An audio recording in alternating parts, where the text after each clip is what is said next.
c'est le premier président du Cameroun, mais aussi un acteur du néocolonialisme français. Amadou Ahidjo, voici son histoire. Son lieu de naissance est encore aujourd'hui un sujet de débat. Certaines sources disent qu'il serait né à Nassarao près de Garoua. D'autres sources disent cependant qu'il est né au Mali et que sa maman célibataire a par la suite immigré au Cameroun.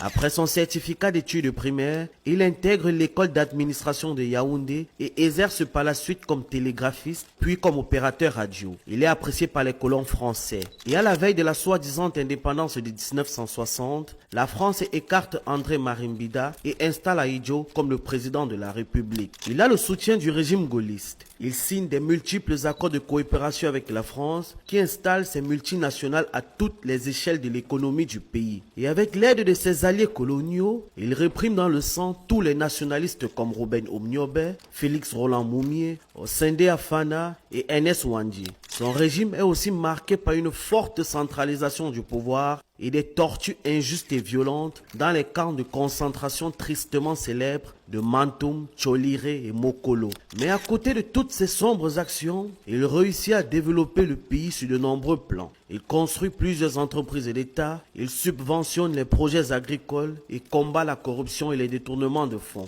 Mais du côté de Paris, un homme qui ne l'apprécie pas du tout devient le locataire de l'Élysée en 1981. François Mitterrand lui dit qu'il n'a plus le soutien de la France. Après un subterfuge bien organisé, il démissionne de son premier ministre, le remplace à la tête de l'État en 1982.